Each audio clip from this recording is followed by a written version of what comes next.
Right. Hello, everyone, and welcome to tonight's program, Birds and Nature and Culture in Latin America.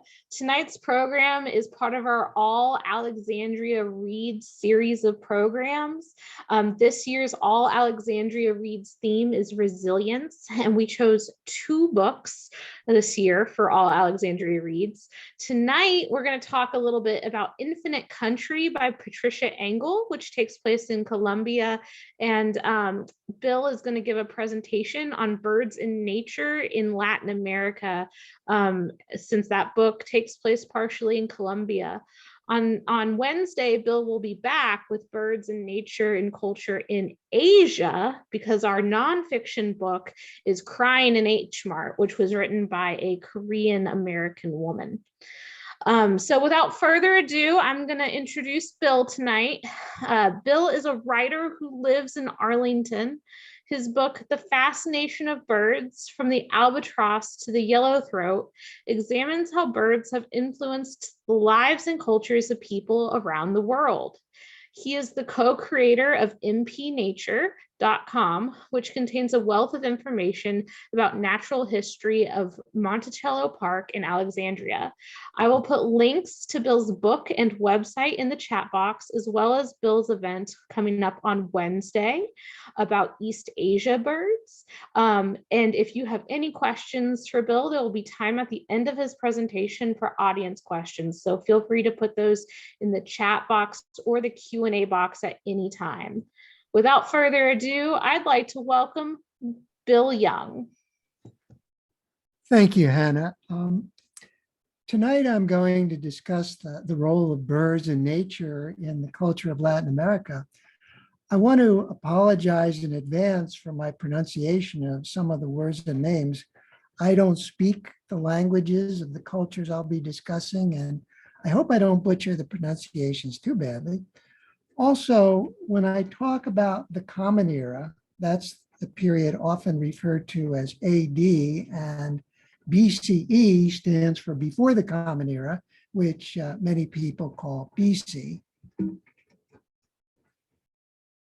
Latin America is usually thought to include most of the area in the New World, from the US-Mexico border south to the southern tip of South America, as well as the Caribbean nations. I say most because Latin America usually includes only countries where Spanish, French, and Portuguese are the primary languages spoken. These languages are derived from Latin, which is where the Latin in Latin America comes from. Excluded from the list are Belize, Guyana, Suriname, Trinidad and Tobago, Jamaica, the Bahamas, and the Malvinas or Falklands. Spanish, French, and Portuguese are the dominant languages in these countries because Spain, France, and Portugal all had extensive colonies in the Americas. While they were plundering the region's resources, they also destroyed many indigenous cultures. However, some indigenous cultures have survived. Some still use their own language, and a lot of the folklore and traditions of these cultures still exist. The term Mesoamerica describes a more limited area stretching from central Mexico south through most of Central America. Amerindian refers to indigenous peoples in all of the Americas. Pre-Columbian means before Columbus and other Europeans arrived. I also want to mention some of the civilizations I'll be talking about. One Latin American country whose civilizations have had a long tradition with nature is Colombia. Such traditions are discussed in Infinite Country by Patricia Engel. The Olmecs were an ancient people in parts of Mexico from about 2500 BCE. They were the first major Mesoamerican civilization, and they were at their peak from about 1500 BCE to 400 BCE. They laid the foundation for many civilizations that followed. The Pisnic Civilization flourished from about 1500 to 500 BCE along the northern coast of Peru. The Chavin civilization existed from 900 to 200 BCE in the Andean highlands of Peru. And the Moshi civilization existed in a smaller section of coastal Peru from 100 to 700 in the Common Era. There's a lot of overlap in the cultures of these three Peruvian civilizations. The Maya civilization developed in an area that today comprises southeastern Mexico, the western portion of Honduras and El Salvador, and all of Guatemala and Belize. It was an advanced civilization that had the most highly sophisticated writing system, and it excelled in art, architecture, mathematics, and astronomy. It was a dominant society in pre-Columbian America. Today, descendants of the Maya civilization number well over 6 million people. They speak more than 28 surviving Maya languages, and they reside in nearly the same area as their ancestors. The Aztecs were a major civilization in the area that's now central Mexico. They flourished between 1300 and 1521 of the Common Era. They were part of a broader civilization called the Mexicas, but the term Aztec now has been broadened to include the other parts of the Mexicas civilization. I'll use Aztec in the broader sense. In 1521, the Aztecs were overrun by the army of Hernan Cortez, who had arrived from Spain. One of the last great Aztec leaders was Montezuma II, who was killed by Spaniards during a celebration at a temple. The term Montezuma's revenge for travelers' diarrhea or other sicknesses contracted by tourists visiting Mexico is a grim reference to this act, which resulted in the slaughter and enslavement of the Aztec people. The thoughts and activities of early civilizations were concerned mostly with basic needs, reproducing and having enough to eat and drink. Just as with modern civilizations, early civilizations were curious about where everything around them came from, so they developed many stories about the creation of the world and all the things in it. Because these civilizations interacted with nature so much in their everyday lives, nature is a key component in many of the stories. The Mayas lived in areas surrounded by tropical forests with vast vegetation and creatures of all kinds, including lizards, big cats, and a great many birds, fish, and other animals. The Mayas incorporated many of these creatures into their religious beliefs. Turtles in Maya culture are considered the keepers of the oceans. Their shell represents the earth. In Maya artwork, the creator god of the universe is shown carrying a turtle shell. Turtles were also associated with longevity and thunder. The Mayas connected some animals with class distinctions. They considered animals such as deer to have mystical properties. Deer could be hunted only by people of the upper classes because their flesh was thought to be magical.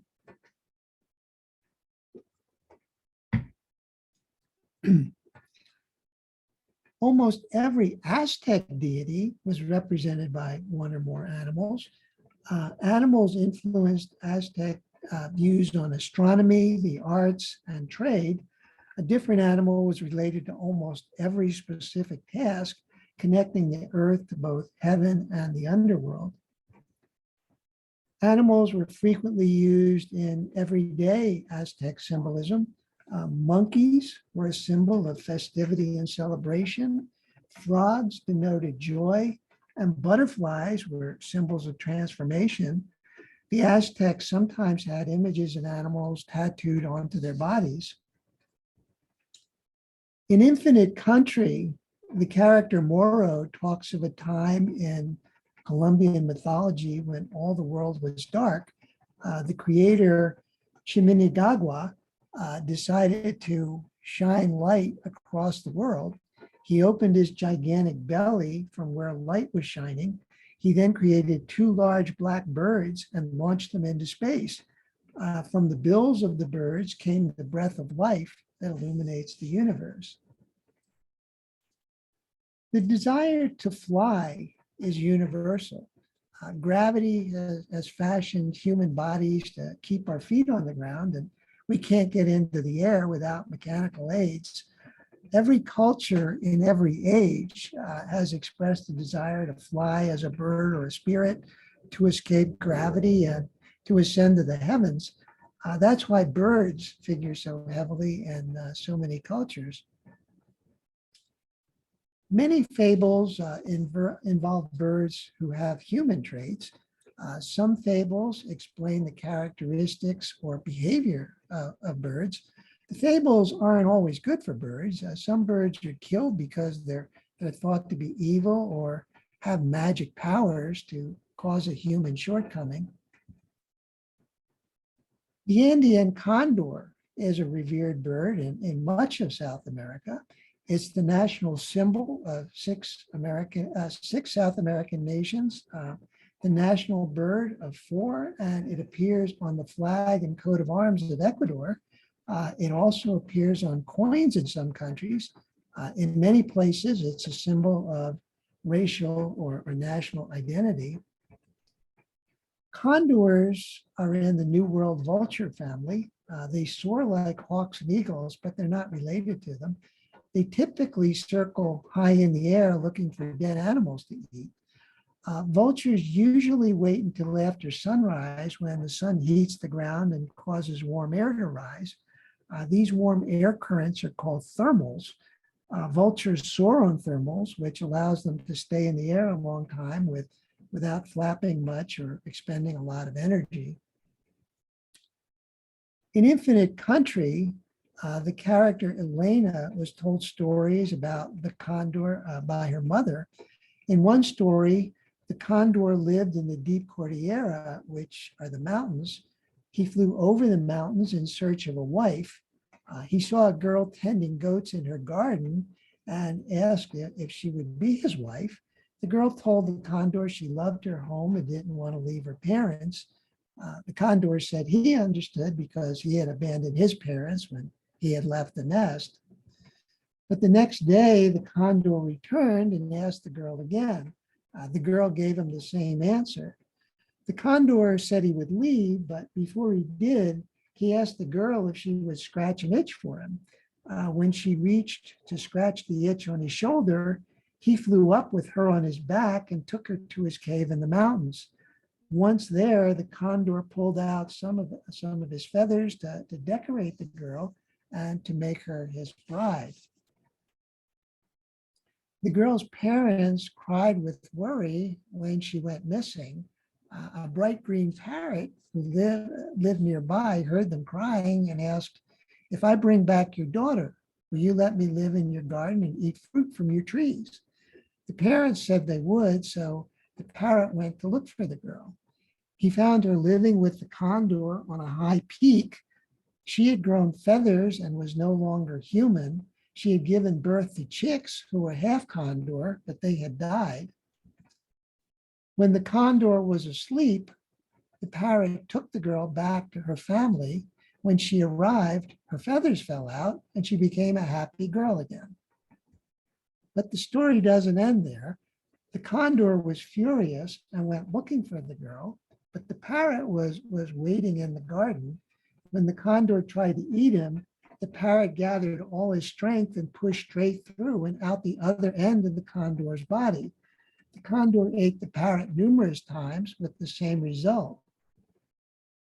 Then the condor tried to rip the parrot into pieces before swallowing, but each of the pieces swept through the condor's body and emerged from the other end as a brightly colored parrot. This is why the land is populated by parrots of all sizes and colors, from the big scarlet macaws to the small green parakeets. Elements of this story are based on characteristics and behaviors of actual birds. Parrots are fruit eaters, and having parrots and fruit trees in your garden is fairly normal. Parrots have the ability to mimic human speech, so a parrot making a request to the parents can be imagined. The emergence of all the brightly colored parrots makes sense because there are many different species of parrots with colorful feathers. Merchants traded brilliantly colored parrot and macaw feathers in long-distance networks connecting the Amazon rainforest, the Andes Mountains, and the Pacific coast. The colorful feathers were also used to decorate the elaborate garments of rulers and kings. Condors live high in the mountains. They feed mainly on large dead animals, including farm animals, which is why people living on farms are familiar with them. In the story, the soaring condor searching for food became the condor searching for a wife. Condors are huge birds with a 10-foot wingspan, so people could imagine one carrying a girl away. This story doesn't portray condors in a favorable way. While condors are revered in many parts of South America, they're not revered in others. Condors are scavengers who eat dead things. People usually don't have positive feelings about anything associated with death. To the people in remote Andean villages in Peru, the condor is simply one of many scavengers. In some of these villages, Andean condors are captured and used in celebrations of the nation's independence in annual Jaguar fiestas or blood festivals. One activity during these festivals is to tether a captured condor to the back of a bull during a bullfight, combining Spanish colonial culture with traditional indigenous culture. Another activity involves a galloping rider trying to yank the head off a tethered condor. There's a movement to prohibit these illegal practices, which result in many birds being killed or seriously injured. Condors aren't capable of breeding quickly. They take 5 to 6 years to reach sexual maturity. As with the California condor in the US, the Andean condor in South America has come perilously close to extinction. In Latin America, eagles are highly respected. Like the condors, eagles are very large birds who soar in the sky. Cultures in Latin America, as well as other parts of the world, have stories about how a favorable event or sign from heaven was responsible for the foundation of a city. The Aztecs have a legend about their forefathers wandering through Mexico until they stopped at the border of a lake. There, perched on a cactus, was a large eagle with a snake in its talons, and its wings were open toward the rising sun. The Aztecs hailed the omen as indicating the site of their future city and laid its foundations there. The Mexican coat of arms commemorates this tradition by including the snake-eating eagle on a cactus. Stories about eagles in conflict with snakes are ancient and widespread. Snakes are symbols in many cultures. They're the vehicles by which celestial bodies, such as the sun and the stars, cross the heavens. The shedding of their skin makes the snake a symbol of rebirth and renewal. They often represent dual expressions of good and evil. In some cultures, including the pre-Columbian Mayas, snakes are fertility symbols, primarily because of their phallic appearance. The Mayas engaged in bloodletting rituals, which consisted of piercing a soft body part, such as the tongue, and then burning the blood. During these rituals, participants would experience visions in which they communicated with ancestors or gods. In some artwork about these visions, people saw the form of a giant serpent, which served as a gateway to the spirit realm. The vision serpent is the most important of the Maya serpents. It's the form by which ancestors or gods manifest themselves to the Mayas. For the Mayas, the vision serpent is a direct link between the spirit realm of the gods and the physical world. The vision serpent occupies a place on the world tree, which embodies the four directions, north, east, south, and west. The world tree also represents a link which connects the earth, the heavens, and the underworld. The concept of the world tree existed in many pre-Columbian cultures. World trees are frequently depicted with birds in their branches, and their roots extend into earth or water. One of the main Aztec deities was Quetzalcoatl, who was a god of peace. The coatl part means snake, and Quetzal refers to a breathtakingly beautiful Central American bird called the resplendent Quetzal. The bird's name comes from a word that describes the remarkable tail feathers of males in breeding plumage. Quetzalcoatl means serpent with precious feathers. These tail feathers can be 30 inches long. Resplendent quetzals nest in tree cavities, and the male helps the female with nesting responsibilities. When the male repeatedly goes in and out of the nest hole, the long tail feathers usually fall off. The quetzal is the national emblem of Guatemala and the name for the Guatemalan unit of currency. In ancient Maya culture, the bird's tail feathers were used as currency. In some cultures, only royalty and nobles were allowed to wear quetzal feathers. When Montezuma put on a headdress or garment made of iridescent feathers of quetzals, hummingbirds, and other species with dazzling colors, the feathers appeared to change color as he moved. This created the impression that he was enveloped in the clothing of the gods and was not a mere human. The feathers of most green birds contain no green pigment. The color is usually structural, and the feathers reflect light in a way that appears green. The feathers of quetzals and hummingbirds have this kind of structural color. In the period between the year 900 in the Common Era and the conquest of Mesoamerica by the Spanish in the 1500s, the worship of Quetzalcoatl was widespread and common. Quetzalcoatl is the Aztec god of the sun, wind, air, and learning. He was considered the wisest of deities, and he became linked with rulers and priests. Part of the worship of Quetzalcoatl might have included ceremonies involving the consumption of hallucinogenic mushrooms, which were thought to be sacred. The so-called magic mushrooms and various plants which produce hallucinogenic effects have long fascinated many cultures. Pictured here are mushroom stones from Guatemala. Some artwork from the Chavin culture suggests that the San Pedro cactus was used in their rituals. This cactus contains the alkaloid mescaline, which produces hallucinogenic effects when consumed by humans.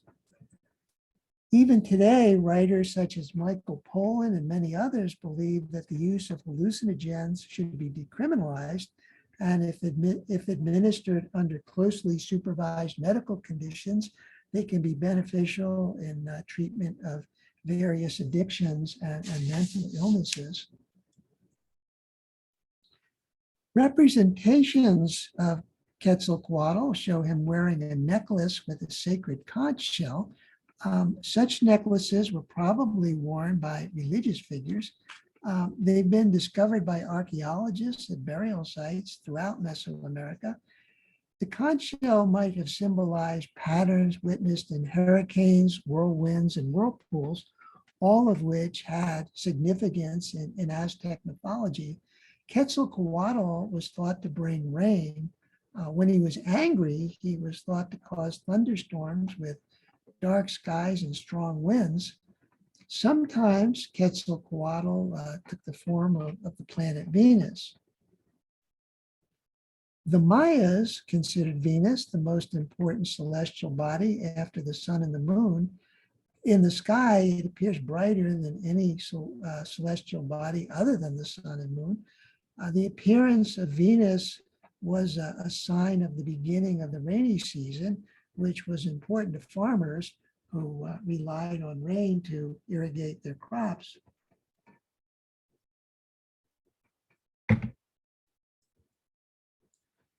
Quetzalcoatl's mother was the earth goddess Coatlicue.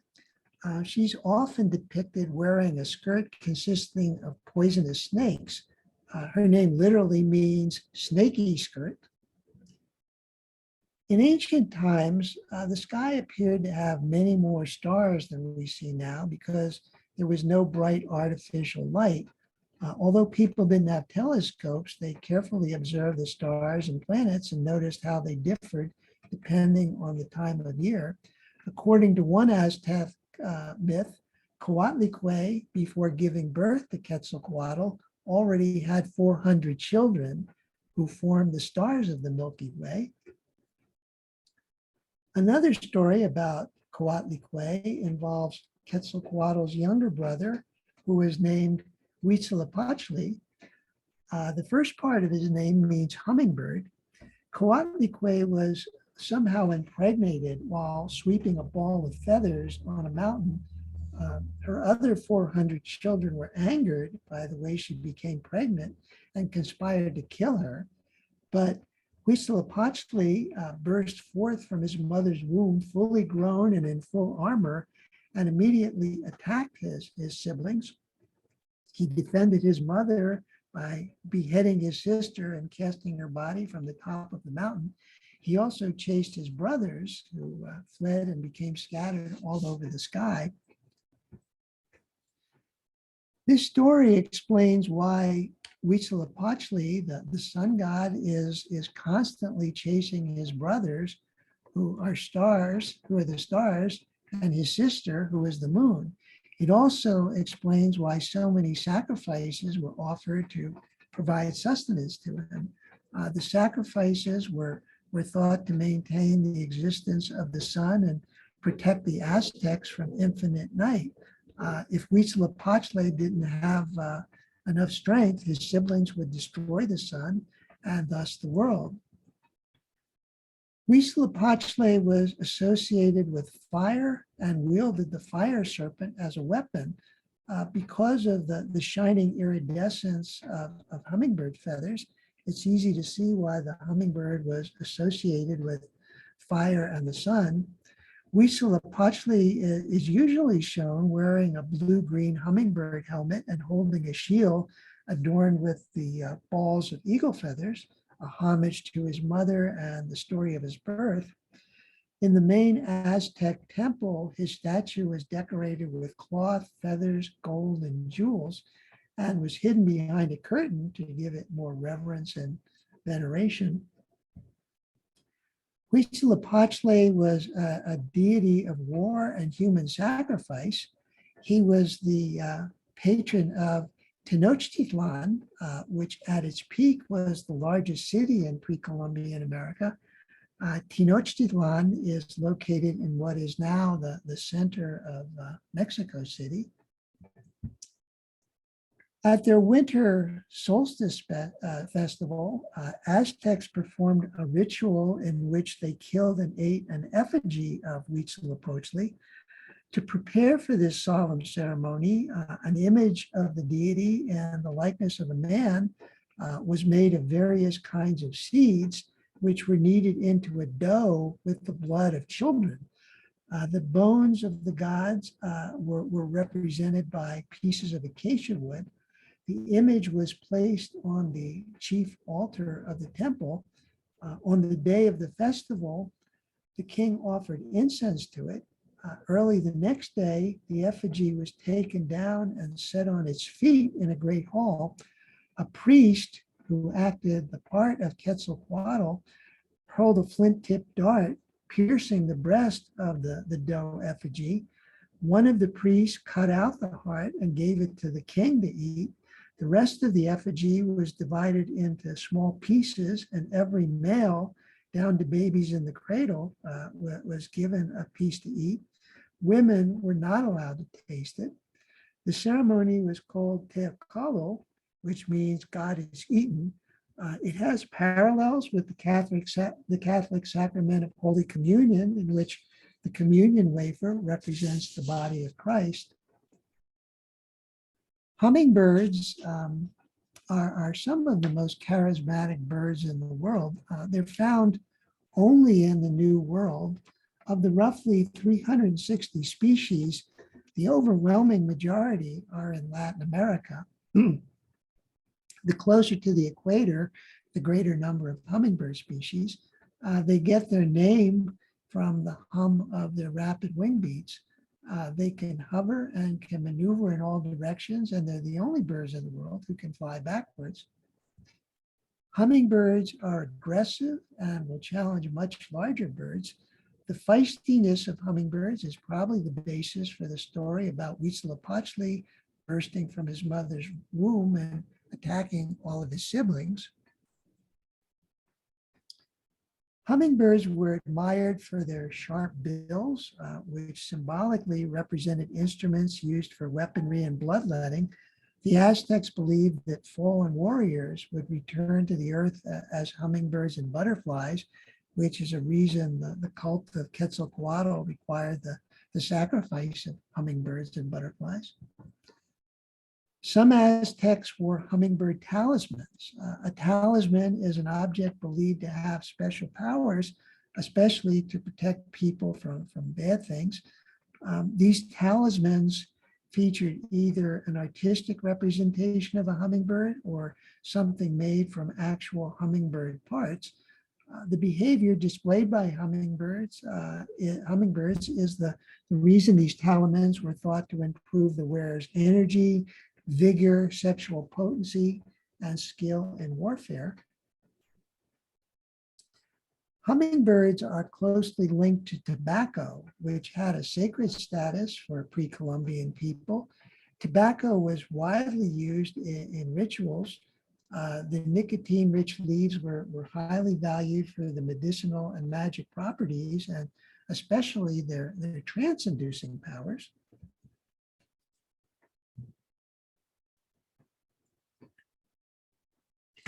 The jaguar is one of the great predators of American forests. It has been an important symbol in rituals in numerous Latin American cultures, and it has great social and economic importance. The jaguar is considered a powerful spirit who can maintain the balance between day and night. For the Mayas, the rising sun is symbolized by the colors of scarlet macaw feathers, but the jaguar, who's active at night, is a guardian of the darkness. Jaguars are believed to be part of the underworld, guiding souls through the world of the dead. They're thought to be able to travel between the worlds of the living and the dead and to preserve the balance between life and death. The Mayas associated the earth and the people living on it with the day, and their ancestors and the spirit world with the night. They also believe that owls know the route to get to the world of the dead, which is a reason the Mayas thought owls possessed wisdom and clairvoyance. The Chavin culture in Peru regarded the jaguar as the perfect animal to represent their interactions with nature. Jaguars are capable of capturing virtually any other animal. Among the things for which the Olmec culture is best known are the colossal heads they built out of large boulders. These heads were made a couple thousand years before the famous heads on Easter Island in Polynesia. Among the Olmec works were immense rocks in the shape of jaguar men called maguals. They were human beings who could shapeshift into the form of a jaguar. The jaguar was thought to be the companion of shamans in their spiritual journeys between the earthly world and the spirit realm. Some cultures believe that a jaguar doesn't die and that his spirit has a place in the universe and has a special place in the universe and can return to Earth. When the Mayas depict their gods in artwork, the gods often have jaguar attributes. Both the Olmecs and Mayas observed the jaguar's habits and adopted the jaguar as an authoritative and military symbol.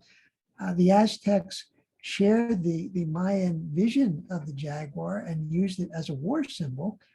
They created a powerful elite fighting force called the Jaguar warriors, who wore jaguar skins and masks to terrorize their enemies.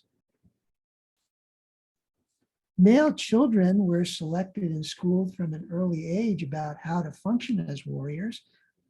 Following the warrior's path was one of the few ways a person's social status could change in Aztec civilization. To become a jaguar warrior, a member of the Aztec army had to capture 4 enemies in battle. This was said to honor their gods in a way far greater than if they killed enemy soldiers on the battlefield. For a warrior to kill an enemy was considered clumsy. Jaguar warriors were expected to be leaders and commanders on and off the battlefield. Men who reached this rank were considered to be nobles and elites in society and were granted many of the same privileges as a noble. They were allowed to drink an alcoholic beverage called pulque, which was made from agave plants. They were also allowed to have concubines and dine at royal palaces, dine at the royal palace rather. Jaguar warriors participated in gladiatorial sacrifices. Human sacrifice was important to both the Aztecs and Mayas. The Aztecs had 18 especially holy festive days during which captives and slaves were brought forth and slain ceremoniously. The sacrifice of animals was also a common practice for which the Aztecs bred dogs, eagles, jaguars, and deer. They at times sacrificed cats, quails, various types of fish, snakes, mollusks, and even insects such as crickets. In addition to the jaguar warriors, the Aztecs also had eagle warriors or eagle knights. They were a special class of infantry or foot soldiers who, along with the jaguar warriors, were one of the 2 leading military special forces in Aztec society. Eagle and jaguar warriors were full-time warriors who worked for the city-state to protect merchants and the city itself. Eagle warriors were among the highest ranking and most feared of all the Aztec warriors. They supplied the captives needed for sacrifices. You didn't have to be of noble birth to become one. Some modern military units still use the eagle warrior as a symbol of strength, aggressiveness, competitiveness, and remembrance of ancient Mexican cultures. The origin of the eagle and jaguar warriors stems from the selfless acts of 2 deities. One was called Manahuatzin, which means pimply one. The other was Quetzalcoatl, which means Lord of the Snails. These 2 deities sacrificed themselves to bring life to the sun.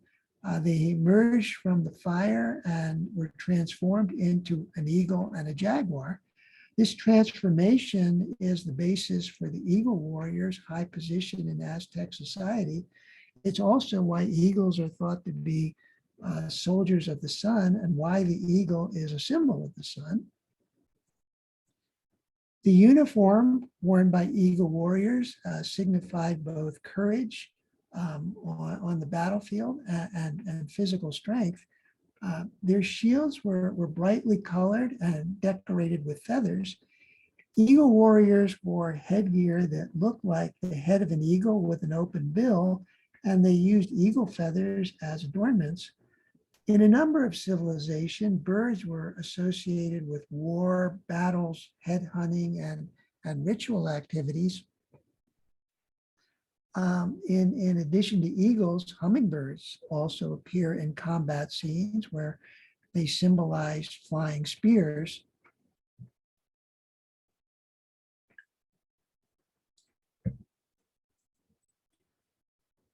Unlike regions of the world such as the Middle East, China, and India, where humans established mutually beneficial and often exploitative associations with a wide number of animals, Latin American societies had only a handful of domesticated species, including the dog, turkey, duck, guinea pig, llama, and alpaca. Dogs are not native to Latin America. They were probably brought in by Asian hunter-gatherers who crossed into what is now Alaska or Canada.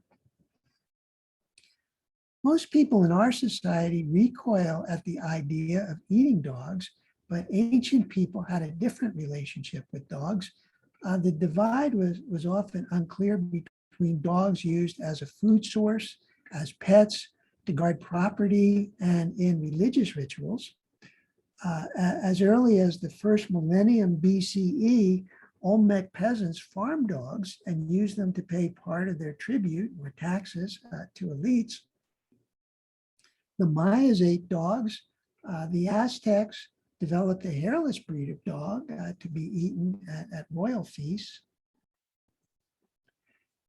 The Chavin people of Peru domesticated llamas, which they used as pack animals and for meat.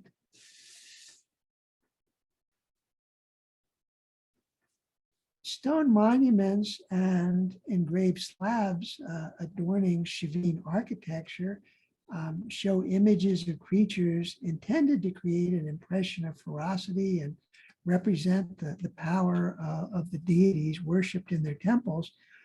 The creatures sometimes had body parts of animals such as caimans, snakes, cats, eagles, and vultures. Chavin textiles depict similar supernatural creatures. Owls played a significant role in Moche religion. In some Moche artwork, owls carry defeated warriors to the world of the dead, similar to how they would carry their prey to their nest.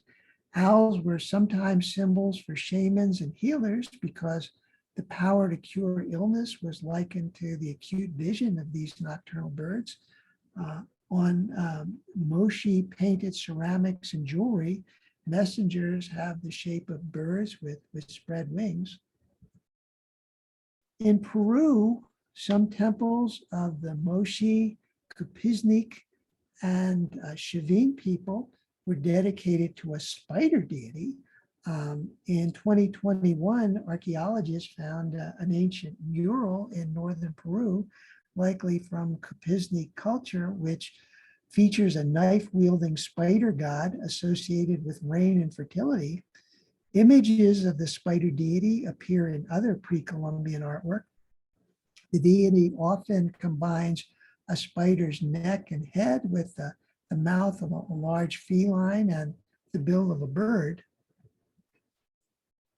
Aztecs was an enormous ant in Aztec mythology, the size of 3 jaguars. According to ancient legend, Aztecs was created in order to defend the ancestral home of the Aztecs. When the original Mexicans walked south in search of a place to settle, Aztecs protected them by confounding their enemies through hypnosis. In some depictions, Aztecs looks like a spider. In Maya culture, bats were the keeper of caves, and they were related to death, sacrifices, and darkness. The Aztecs and the Mayas had a goddess called Camazotz, which means death bat. She visits men who are disloyal or unreliable or who have been dishonored in war. She's very flexible and can grow or shrink as necessary.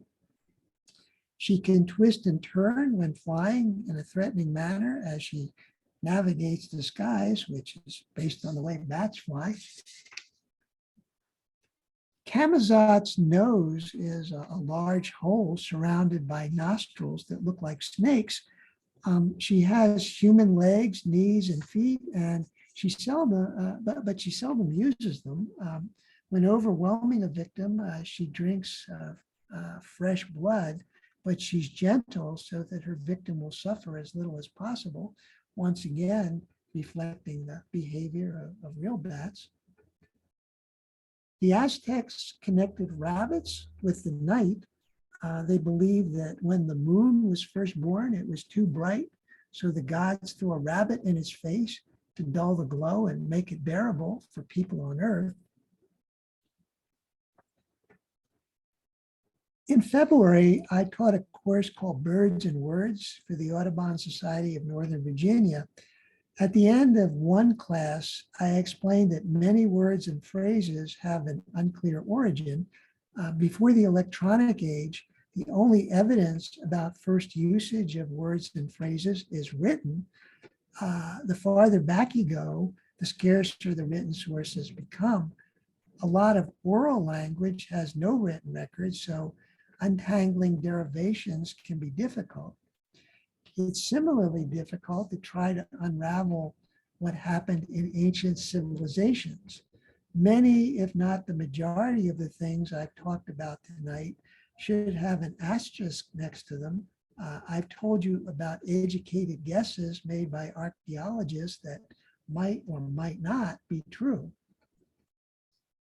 The Chavin people didn't have a written language, so the primary way of trying to piece together what their civilization was like is to look at their artifacts and try to determine what the different images meant.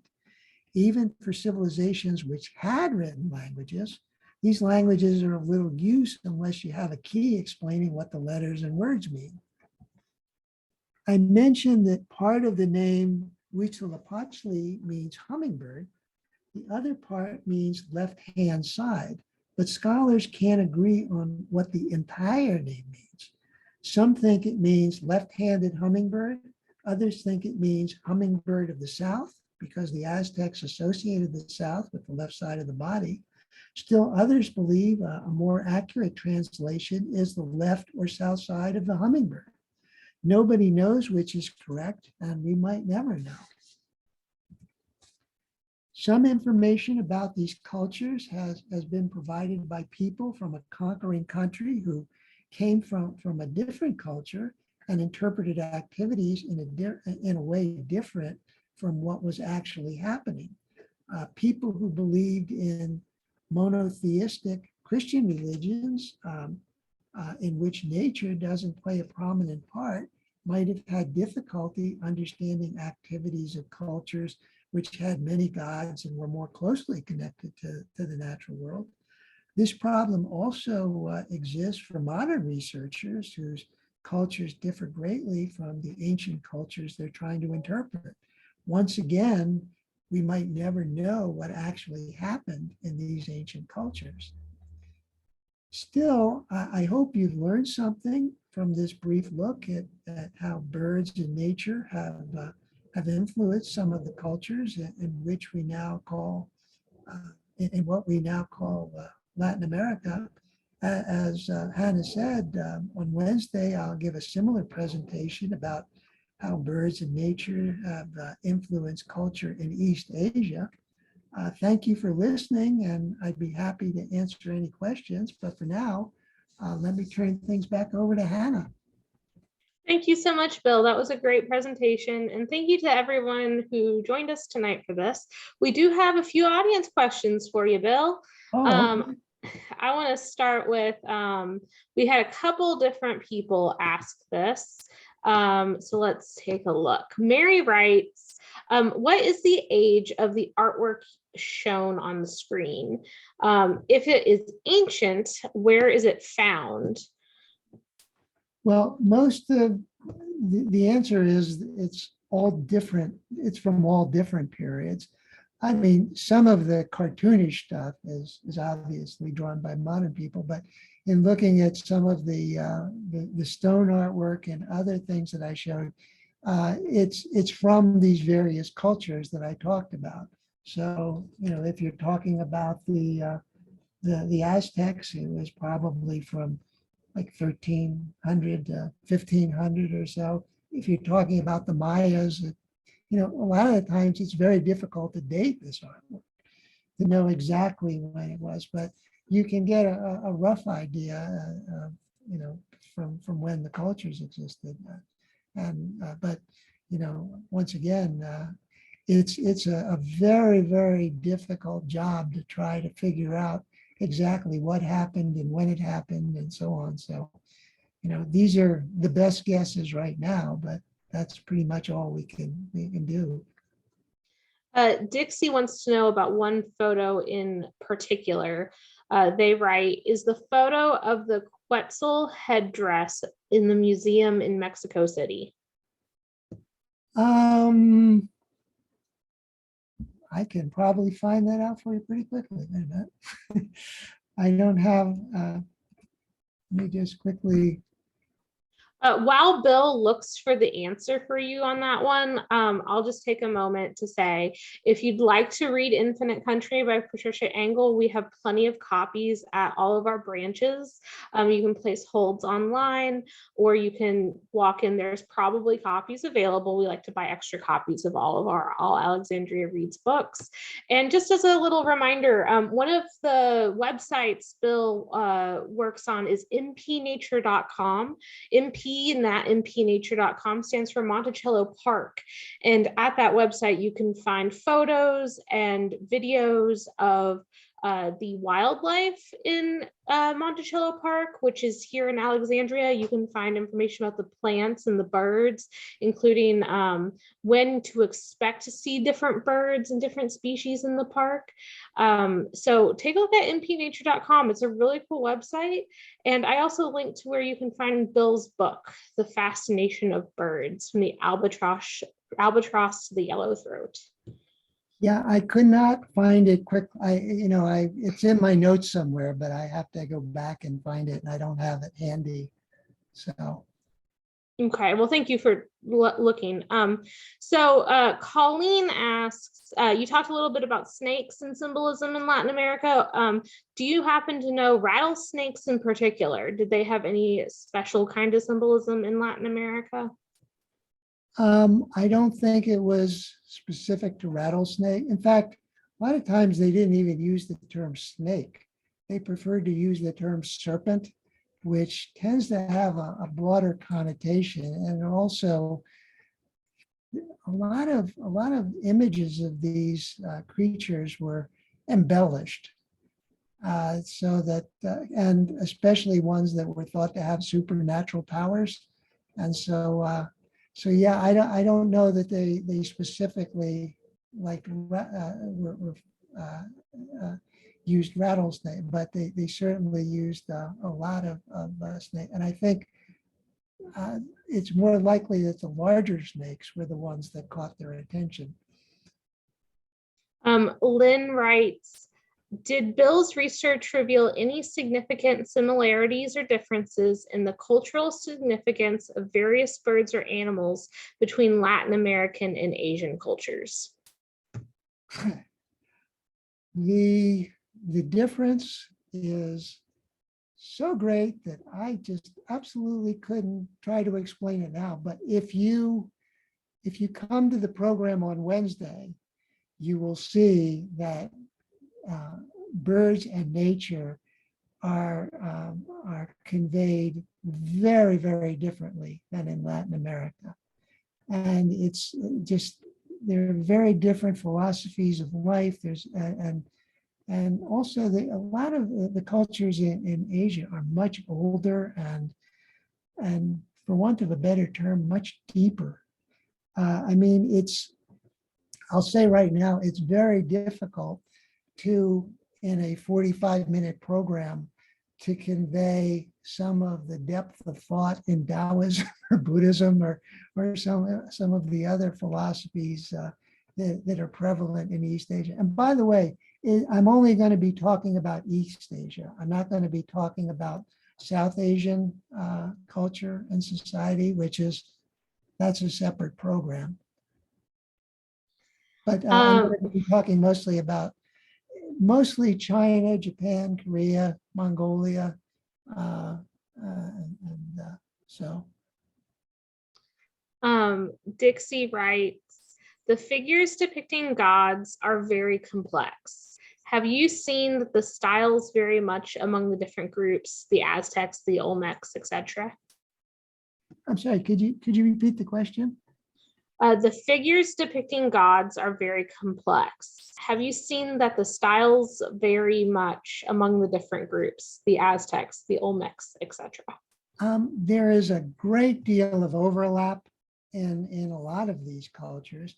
Some of them, some of the gods had unique features depending on which civilization you're talking about.